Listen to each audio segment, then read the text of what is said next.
भी हो जाए उसकी कभी हमने परवाह नहीं।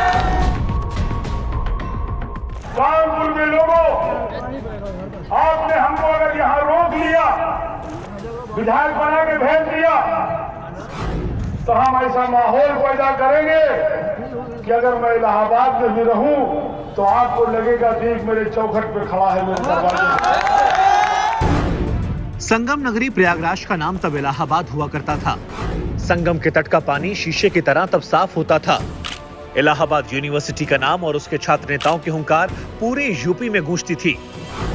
80 के दशक में इलाहाबाद बदल रहा था, या फिर यूं कहें कि नया रंग, रूप, आकार और सियासी आवरण अख्तियार कर रहा था। नए कॉलेजेस बन रहे थे, नए नए उद्योग स्थापित हो रहे थे, बड़े बड़े सरकारी ठेके बंट रहे थे।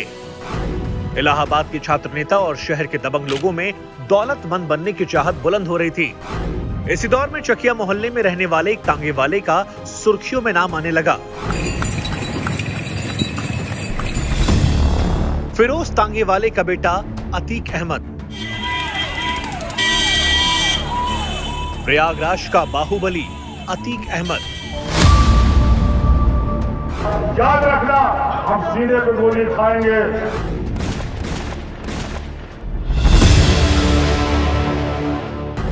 पुराने इलाहाबाद में उस वक्त चांद बाबा के नाम का खौफ हुआ करता था। लोग ये बताते हैं कि पुलिस भी उस दबंग के इलाके में जाने से डरती थी। अगर कोई पुलिस वाला गलती से चला भी गया तो चांद बाबा के गुंडे उसे वहां से पीट कर भेजते थे। चांद बाबा के छोटे से गैंग के सामने चकिया के 20 साल का लड़का अतीक खुद को उससे बड़ा गुंडा साबित करने के लिए पूरी ताकत लगाने लगा। उम्र और बदमाशी की दुनिया में अतीक चांद बाबा से काफी छोटा था, लेकिन पुलिस और उस दौर के कुछ नेता उसे शह दे रहे थे। वो चांद बाबा के खौफ को खत्म करने के लिए लोहे को लोहे से काटने की कोशिश कर रहे थे। स्थानीय पुलिस, नेता और बदमाशों किसी कॉकटेल के दम पर अतीक अहमद गुनाहों का हमसाया बनता चला गया।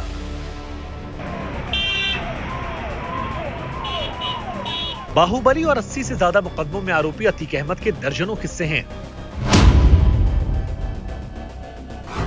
उसके करीबी रह चुके लोग अक्सर ये चर्चा करते थे कि एक दौर था जब उसकी बड़ी बड़ी आंखों में आंखें डालकर कोई देखने की शायद ही हिम्मत करता हो।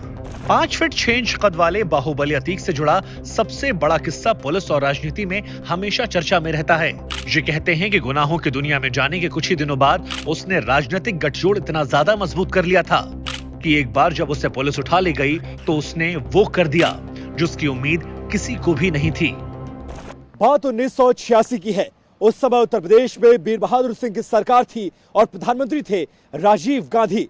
चकिया के अतीक अहमद का गैंग पुलिस के लिए एक बड़ा सरदर्द बन चुका था।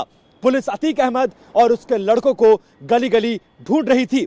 एक दिन पुलिस वालों ने अतीक अहमद को उठा लिया, लेकिन पुलिस उसे थाने नहीं ले गई। किसी को कानो कान खबर नहीं चली कि आखिरकार क्या हुआ। सबको लगा कि अतीक अहमद का काम खत्म हो गया है, लेकिन तभी दिल्ली से एक फोन आया।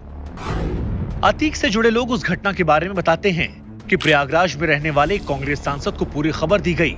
ये बताया जाता है कि वो सांसद प्रधानमंत्री राजीव गांधी का करीबी था। दिल्ली से फोन लखनऊ आया, लखनऊ से फोन किया गया इलाहाबाद और पुलिस ने अतीक अहमद को छोड़ दिया। पुलिस और नेताओं को ये एहसास भी नहीं था कि अतीक सिर्फ चांद बाबा के लिए नहीं बल्कि आगे चलकर कानून के लिए चुनौती और सियासत के लिए सिरदर्द बनने वाला था। अतीक अहमद और चांद बाबा के बीच में कई बार गैंग वॉर हो चुकी थी। दोनों ने चुनाव लड़ा, अतीक विधायक बन गया और चांद बाबा हार गया। 1989 में चुनाव जीतने के कुछ ही महीनों बाद चांद बाबा की हत्या कर दी गई। बीच चौराहे भरे बाजार। ये सिर्फ प्रयागराज के पुराने गैंगस्टर की हत्या नहीं थी, बल्कि नए गैंगस्टर के बाहुबल का खूनी उदय था। ये कहते हैं कि पुलिस की शह पाकर अतीक अहमद ने एक एक करके चांद बाबा के पूरे गैंग को खत्म कर दिया। मुकदमा, जेल, जब्बर जो भी हो जाए